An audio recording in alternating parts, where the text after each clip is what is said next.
Okay, great. Su Mittra, welcome. For those of you who are watching this, my name is Ken Posner. I'm the race director for the SRT Run. And I just thought it'd be interesting to get on the Zoom, so to speak, with Sue and learn a little bit about Sue and her background and her participation in the SRT and her unique background. I met Sue at the 2017 edition of the SRT Run, and then you came back and ran it again in 2021. And what caught my attention, obviously, is that in both years you successfully completed the course barefoot. I'm a barefoot runner myself, but I have not done the 30-mile division of the SRT, and those are rocky trails. So that's quite an accomplishment. I will also introduce you, Sue, by sharing with folks that you're a Boston resident. You're a small business owner and co-founder of Davis Square Runners, which is a judgment-free running group. And Sue is also an ambassador for Athlete Ally, which is an organization dedicated to ending homophobia and transphobia in sport. So, Sue, welcome.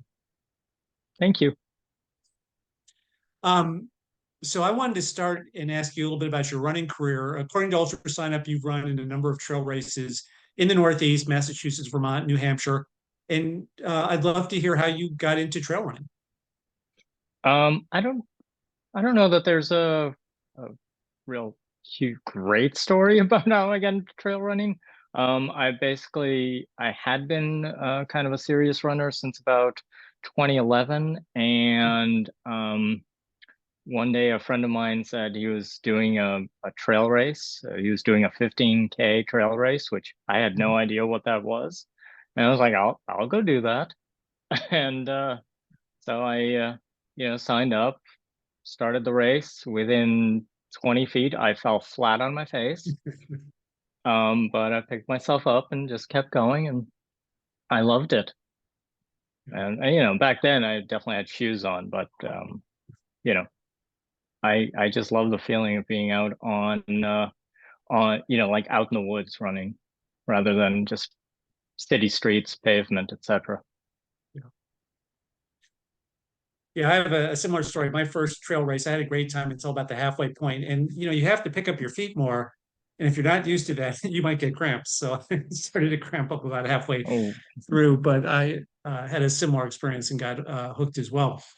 So there's lots of trail runners out there, and actually, trail running is a fast-growing sport. Barefoot running is relatively uncommon. Can you share with folks what led you to become a barefoot runner, and how did you find that transition?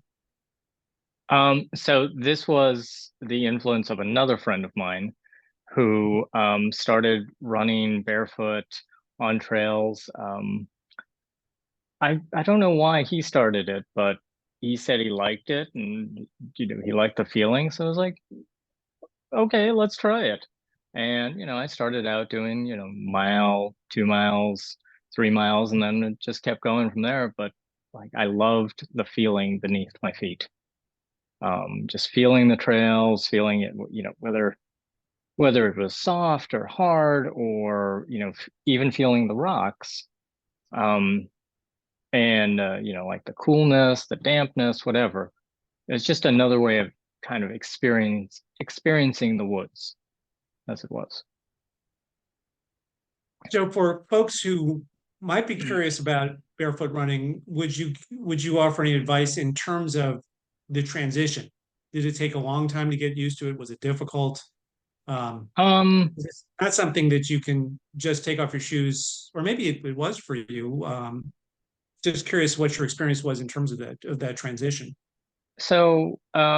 yeah, for me it was just like took off my shoes and went for it. But I also really just stuck to softer trails for the most part. There's always rocky sections here and there, but for the most part, just stuck to kind of softer areas of trail until I got used to it. Um, but yeah, for anyone who's new, I would say go slow at it. Definitely go Yeah. slow at it. Like when I started out wearing the first time I wore like the Vibram 5 finger Mhm. shoes, um, it was going great until I pulled my Achilles. So, Yeah. you go into it a little bit too fast and it can cause problems. But same thing with barefoot running, like just go slow at it. Yeah, you're asking your tendons, ligaments to operate at just ever so slightly a different angle, Hmm. but they don't have a lot of stretch, so that they could be asking a lot of them. I had a similar issue with the posterior tibialis tendon, which is right next to the Hmm. Achilles, and but I eventually recovered from it and Yeah. kept going. And I gather you recovered from the Achilles, uh, today, Sue, do you run 100% barefoot or 50-50 barefoot in shoes, or what's your practice like? So nowadays, like because it's winter, and I'm Yes. definitely in shoes Yeah. because the ground's too cold. Once the ground temperature gets below 40, it's Yeah. too cold for me. Um, but I also have been this past year, I've been kind of recovering from an ankle injury, so I might Mhm. be in shoes for a while from now on. Yep. I don't know, we'll see. Like I've got a lot of strength to rebuild. Yeah. Yeah. Well, that's the challenge. I managed to injure my meniscus for the first time ever, Oof. and it's been about 5 weeks now, and it still aches, so I'm mostly just walking. But what I've learned is if you're patient, things heal. True, You're true. not patient, then you can just go out and re-injure them. So you have that choice. Um, oops. So here's a question: were you Hmm. just sticking on the barefoot theme for a second? Yeah. Any trail races? And by the way, just for our listeners, we're not. This is not going to be 100% on barefoot running. We'll cover a bunch of topics. Um, any trail races in the Northeast that you think would be a great first barefoot run for somebody who's interested, or just fun? Once you're ready for it. Um, so I mean, I always say, go easy, but easy is relative too. Right. Um, I mean, the first barefoot race I did was a 50K in Mhm. Vermont, which, that's not the easiest thing in the world. Right. But there's like in Massachusetts, there's the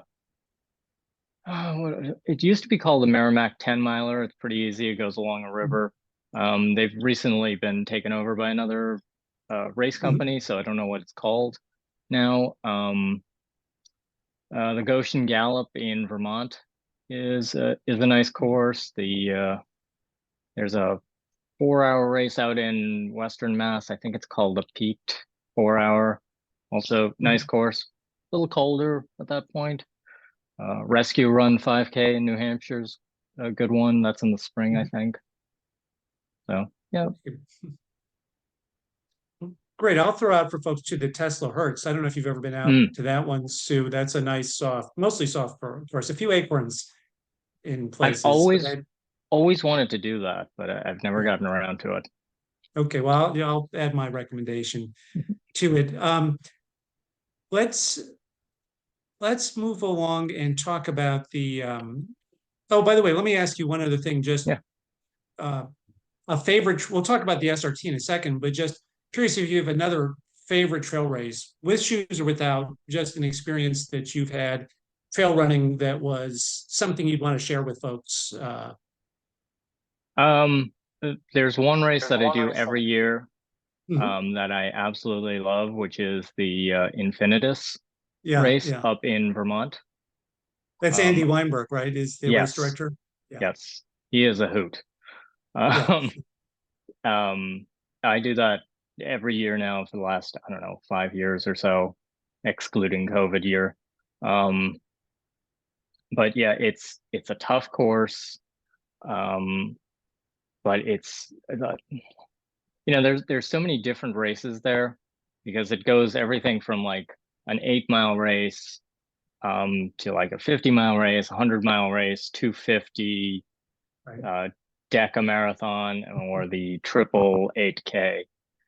Um, but like the races that are longer distance, obviously there's less people who want to do that, but there's such Right. a great close-knit community within those Mhm. people, because there sometimes there's only 30 of you for 7 days, so everyone Right. gets to know everyone else and everyone looks out for each other. I did one of Andy's races several years back, and it was a 200-mile race that I'd signed up for. And it was probably only about 10 of us. And at the 100 mile mark, I dropped because I looked at my watch and it was like, I'm not going to finish the 200 miles. Now, I was actually in first place. One of those rare times when I'm at the front of the pack, but I wasn't going to be able to finish it. And on the way out, he said, "Well, again, it's you did a good job. It's so tough. We really made it unfair." I was like, "Oh." Yeah, That gave me, that, but he also saved me. I was at another of his races and not doing well, and he said, "Ken, just why don't you come have a hamburger?" So I yeah, did, hung that out for a that's little bit and recovered, and then got back into it, and at least finished it this time. nice. Yeah, Yeah, that's totally Andy. yeah. So let's switch gears and talk about the SRT run. And that's a bit of a drive for you up in Massachusetts to come down and join us in the Hudson Valley. How did you hear about it, and what led you to want to participate in this kind of crazy, unsupported minimalist event? Um, I think I probably just saw it on Ultra Sign Up as like a race that was relatively close. I generally don't fly, so like all of my races have to be sort of within a certain driving distance. Um, and I really liked the fact that it was unsupported. Like it was a little different than your typical race. And it was a little challenging in that it was unsupported, but you still had like you had to check in at checkpoints by a certain time. So there was a little bit of a push there too. Mhm. Cool. And I'll mention for our viewers who may not be familiar with the SRT that it is different from most trail runs in at least in the well anywhere in the U.S. in that it's quote unquote unsupported. So there's no food or water or any aid at the checkpoints. The checkpoints are just there for accountability and safety. So the runners have to carry what they need, including a water filter or some way to purify the water. And there are no course markings. It's on trails.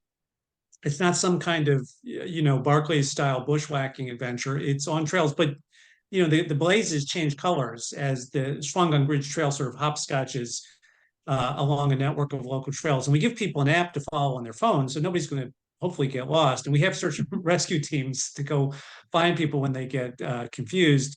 But that's an added mental burden. And by design, the race is meant to challenge people in terms of that higher level of self-reliance. I'm happy to say, thanks to the search and rescue teams, nobody's ever gotten permanently lost. We have recovered all of our runners. Um, Let me ask you to,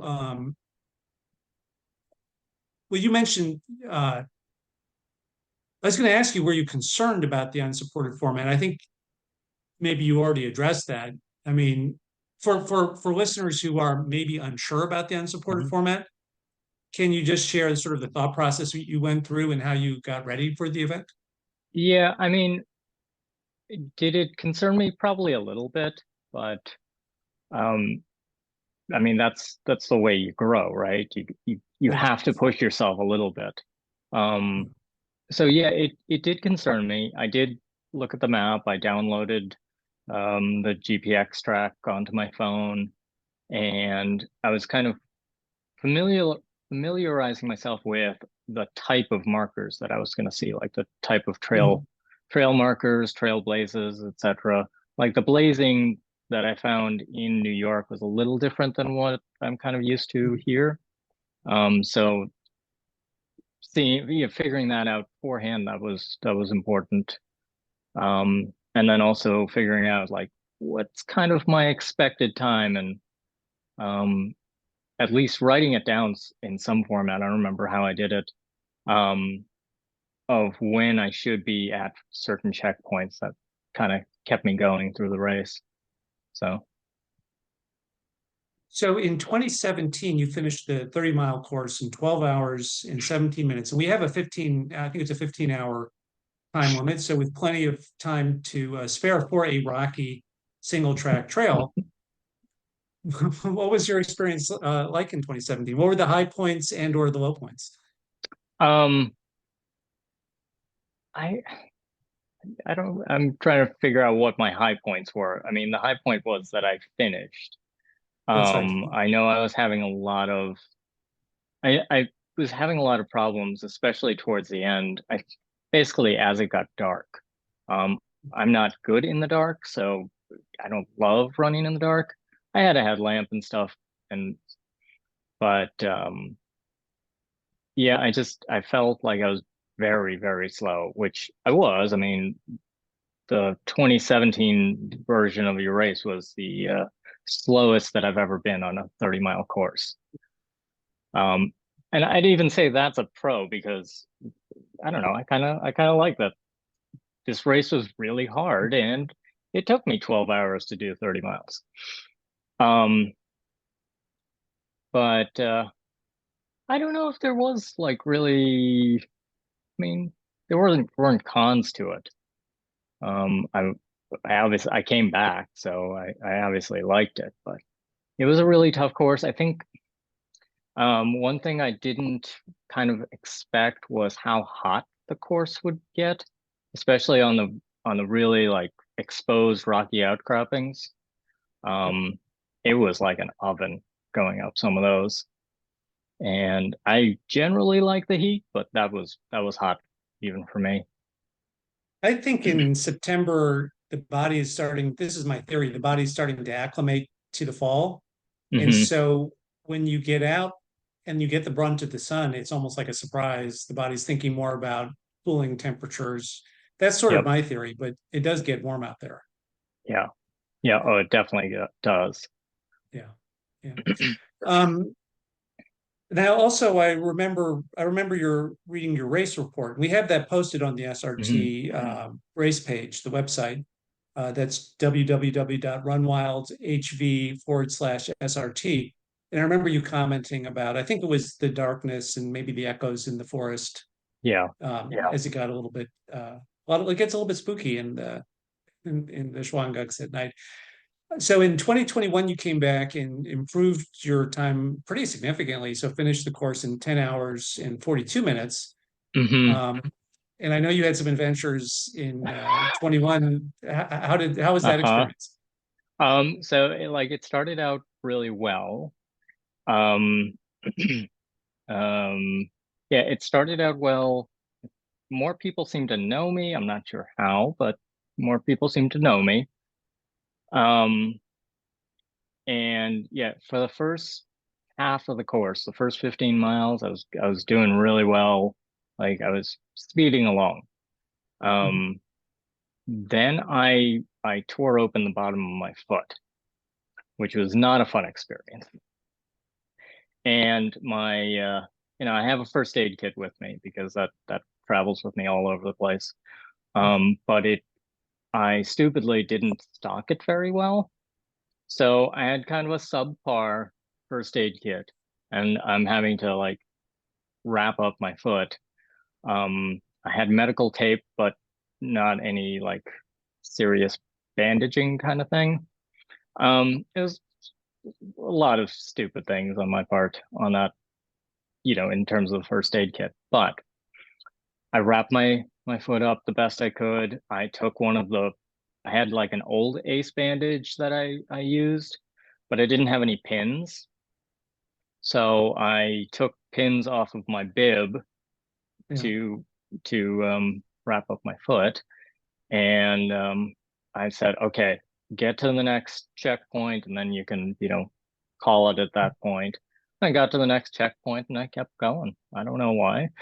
And I told myself for the next checkpoint, okay, this one, Sue, just stop. Don't hurt yourself more. And no, I just kept walking through that too. So I more or less walked the last 15 miles. And yeah, I was surprised when I got in that I was 2 hours early from my last time. Yeah. So you would have been But even faster if not for that accident. I mean, possibly, yeah. Yeah. I mean, also in the last 15 miles, even though I was walking, there was more people around me, or there were more people around me, other racers, or just people who are out walking trails. So, I mean, that helped too. Yeah. Well, first of all, for now I'm concerned, of course, that people are going to be frightened off barefoot running. Oh, So, is it fair to say, Sue, that cutting the foot is pretty rare, oh yeah, even on trails? Yeah. yeah. I mean, you get your little scrapes and cuts, but Yeah. yeah, I tore open my foot because I was going fast and I was having fun and Yeah. just not looking where I was going. So I've had, all sorts of similar experiences, not involving cutting my feet, but being out in the winter and being overconfident and not having a lot of the right gear with me, um, or what I used to do when I was trying to go fast is I would just trip and fall. That was back in shoes when I was trying to go fast. I like your comment about going slow. As I get older, I appreciate slow. I'm not sure I have any choice in the matter. Yeah, Um, same. well, but also you demonstrated that people can move through the forests and we can deal with injuries. We can keep moving. We can deal with fatigue, Definitely. running out of food. We've seen people in the race, who bonk immediately on the 70-mile race, but they can't eat, but they can keep moving. And obviously, Hmm. none of us wants to do anything in a race that's going to lead to severe injury or real risk.